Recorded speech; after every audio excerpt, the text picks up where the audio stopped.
안녕하세요. 오름TV의 도니마니입니다. 오늘은 법률 첫 시간인데요. 그래서 이제 많이 분쟁이 일어나고 다툼이 일어나고 알 듯 모를 듯한 묵시의 갱신에 대해서 설명을 드릴게요. 이 묵시의 갱신은 제 이제 블로그를 예전부터 썼었는데 2013년서부터 썼었는데 묵시적 갱신, 묵시적 갱신, 묵시적 갱신, 묵시의 갱신 이렇게 되게 많이 나와 있어요. 이걸로 묵시적 갱신으로 이제 찾아보면 그만큼 되게 중요하고 분쟁과 다툼이 많이 일어난다는 건데요. 그러면은 이제 오늘은 세계적으로 정리해서 꼭 알아보도록 할게요. 묵시의 갱신이라는 말은 이제 계약 만기가 다 도래했는데 적어도 한 달 전에 쌍방이 얘기가 없으면 그 전이랑 동일한 조건으로 계약한 걸로 간주한다는 뜻이에요. 워낙 분쟁이 많다 보니까 법을 통해서 볼게요. 법령을. 국가법령정보센터에 보면 법문이 그대로 나와 있어요. 여기서 주택임대차보호법에 보시면 제6조에 나와 있습니다. 임대인이 임대차 기간이 끝나기 6개월 전부터 1개월 전까지 기간에 계약 갱신의 통지를 하지 않거나 계약 조건을 변경을 하지 않으면 그 전과 동일한 조건으로 임대차한 것으로 본다. 임차인이 임대차 기간이 끝나기 1개월 전까지 통지하지 아니하는 경우도 또한 같다.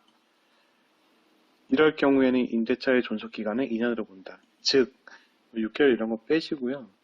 1개월 전까지 쌍방이 통지하지 않으면 전과 그 전에 썼던 계약과 동일하게 본다고 간주를 하는 거예요. 이거고요. 보시면 여기 이제 한 달도 채 안 남은 2주 전이라든가 이거는 3주 전도 마찬가지예요. 한 달 법문에 나와 있기 때문에 1개월 전이니까 그걸 지나서 한 달에 채 안 되는 기간에 그 금액을 인상해 달라. 그렇지 않으면 비워줘라. 나 매매를 했으니까 너 비워달라. 이런 것들이 해당을 할 수가 없어요. 내보내지를 못해요. 그리고 여기 보시면은 임대인이 임대차 계약 기간이 끝나기 6개월부터 1개월 전까지 법령으로 나와 있죠. 이건 뭐냐면 7개월에 얘기하고 그 다음에 만기 때까지 얘기 안 했으면 이것도 마찬가지로 묵시적 갱신이 된다는 거예요. 꼭 임대인은 이 기간 안에 통지를 해야 되고요. 임차인은 1개월 전까지니까 그 전에 7개월 전에 임차인이 통지를 했으면 7개월 전에 임차인이 통지한 거는 받아들여 주고요. 임대인이 7개월 전에 통지한 건 받아들이지 않겠다는 내용입니다. 이 임대차 보호법은 상가건물 임대차 보호법도 마찬가지고 주택임대차 보호법도 마찬가지고 민법에 우선해서 하는 특별법이기도 하고요. 그러니까 약자를 보호한다고 요새는 임차인이 약자도 아니지만 약자를 보호한다는 취지에서 임차인 우위의 편면적 강행 규정이라고 보시면 돼요. 이런 거는 이제 자동 연장이 됐다고 보시면 돼요. 여기 보시면 나오지만 임대차는 자동으로 연장되어 임차인은 보증금의 증액 없이 2년간 더 살 수 있습니다. 라고 나와 있지만 실질적으로 법에 보면은 차임증감 요구법이 있어서 임대인이 인상을 하지 못하느냐 그렇지는 않아요. 제일 많이 하는 게 자동 연장이 되긴 했지만 차임증감 청구권이 있네요. 여기 보시면 이거랑 별도로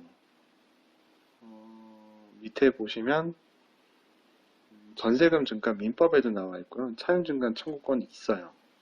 이거 같은 경우는 그 전이랑 동일했던 거로 간주를 하지만 임대인은 금액을 올릴 수가 있는데 물론 그 법에 비율이 대통령령으로 나와 있는 비율이 있어요. 5%고요.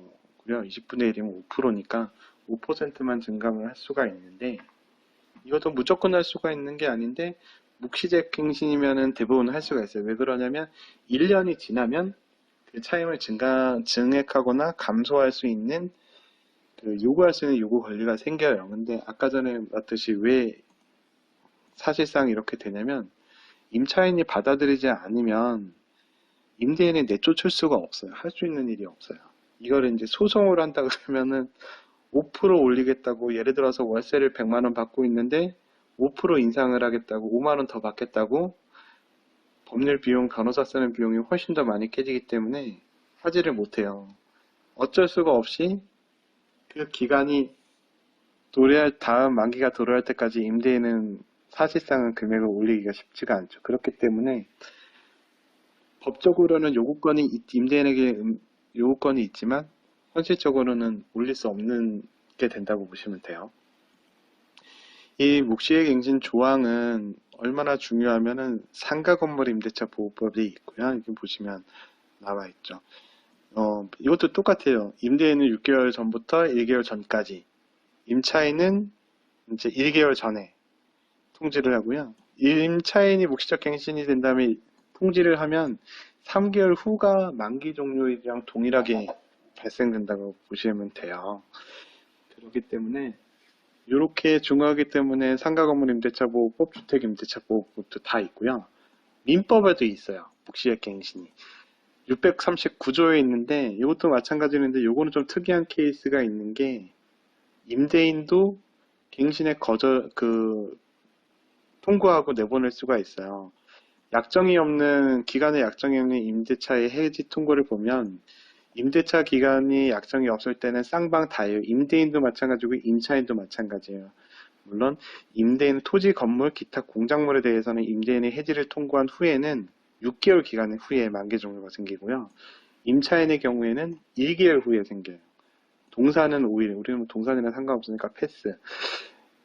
그러면 왜 다 다른데 민법이 있지? 라고 생각하시는 분들이 있는데 이 주택임대차보호법, 상가임대차보호법은 나오기 전에 원래 이제 민법에 굉장히 넓고 가장 광범위하고 기초적인 법률인데 민법에 대해서만 하다 보니까 임차인들이 예전에 약자였었던 임차인들이 보호를 받지 못하기 때문에 상가임대차보호법, 주택임대차보호법을 만든 거고요.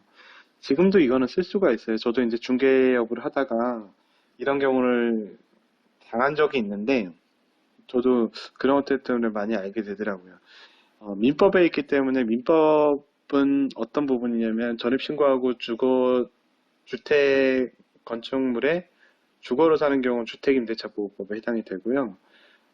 상가건물 임대차보호법은 이제 사업자를 내고 거기에 이제 그 사무실로 쓰게 되면 이제 상가건물 임대차보호법에 해당이 되는데 거기에 해당되지 않는 것들이 있어요. 예를 들어 오피스텔을 일반 임대 사업자를 하고 사무실로 임대를 줬는데 사무실로 쓰시는 분이 사업자를 등록하지 않았어요. 물론 주거용으로 전입신고도 하지 않았고 이럴 경우에는 주택임대차보호법, 상가건물 임대차보호법에도 해당되지 않기 때문에 민법의 적용을 받습니다. 이런 경우는 뭐 전문적으로 중개를 하시는 분이라든가 임대를 하시는 분이 아니면 크게 알아둬도 평생 죽을 때까지 당하거나 있을 법한 일이 아니니까 그냥 재미삼아 참고로 알고 계시면 돼요. 묵시적 갱신이 된 다음에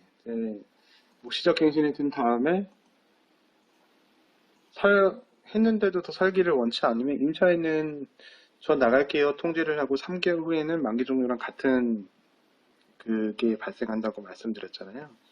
여기서 중요한 건 이제 구두상으로 얘기를 하거나 전화 통화상으로만 얘기를 했을 경우는 증빙할 수가 없어요. 그래서 요즘에는 이제 전화상으로 많이 하거나 임대인이랑 마주치거나 하지를 않으니까 문자를 보내거나 아니면은 녹취를 하거나 이런 부분이 이제 증거 자료를 할 수가 있으니까 굳이 내용 증명을 보내지 않아도 기분 상하지 않게 할 수 있는 부분이라고 보시면 돼요.